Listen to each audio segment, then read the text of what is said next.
you don't want her in college. I actually have a question. Since you were a teacher and you have that experience, something that I personally come across working in schools, and I know there's a couple other people here who probably deal with similar situations, I feel like I have to work almost double because of my age. You know, like I walk in and it's like, oh, who's this girl? What, did she just graduate last year? You know, like not them assuming that I don't have that experience, and you know, I have to work double as hard to get them to trust me and get them to realize that I know what I'm talking about, kind of thing. So as a teacher, I know that you said you didn't have any CAs, but would that be something that you can see, like? Well, it kind of depends on the classroom, because let me ask you, are there district paras in your room? Yes. Okay, and are they maybe in the twilight of their career? Yeah. All right. So, you know, you're fighting that battle too, all right? Yeah. So they think, okay, here comes this new girl, so I used to do this, and I know that's on the job description, but you know what? I think she can do that now. And what's anybody going to say to me, because I'm going to retire in 2 years? Yeah. So that's a tough battle. Yeah, or if they're tenured too. Yeah, and I don't know if tenure works for paras or not, you know, but as a teacher, I would try to mitigate that as a teacher, you know. But, you know, you're walking into a relationship that teachers have formed with these paras over years, you know, personal relationships. Mm-hmm. So there's loyalty there. There's prior situations. There's relationships there.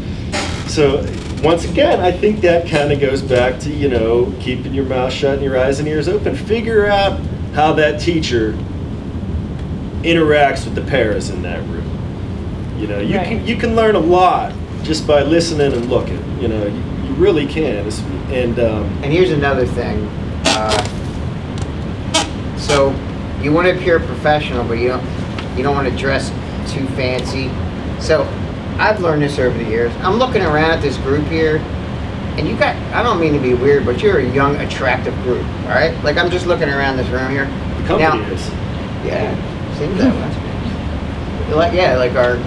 There's actually some directors that joke with me, like, can you bring that young guy again?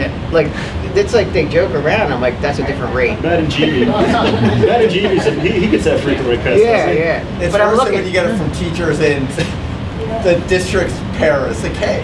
Yeah. But one teacher asked me, like, does Brett Hunter, based off looks sometimes? We hire people based on their ethics, the hard work, whether they present well, their soft skills. So the reason I brought that up is, one, just keeping it real with you, one challenge a female clinical associate has in the school district, I'm just going to be real with you, because I've been doing this a long time, is that, especially if you're attractive, like you guys are in this room, you go in a classroom and there's a little bit of tension. Raise your hand if I'm slightly, you think there's something to that. There's a lot. All right, good. So I'm not crazy. All right. And let's just keep it real. So don't go wearing really high heels. Don't try to dress even super attractive, but still dress professionally. I think this might be in the one Matt Linder did, because it's even harder. Like it's harder for females around people because they judge them more. This is a total subjective thing, but you guys raise your hand. I don't know if you raise your hand because I'm the boss or not, or if you just raise it. But Angela, you tell me what your thoughts are on it. Probably You yes, used the word before, like oldest. clicking around your heels. No, because you told me this before. Yeah. You used the term, don't go in there clicking your heels, and I forget what you meant. Can you explain Way it? in your high heels, yes.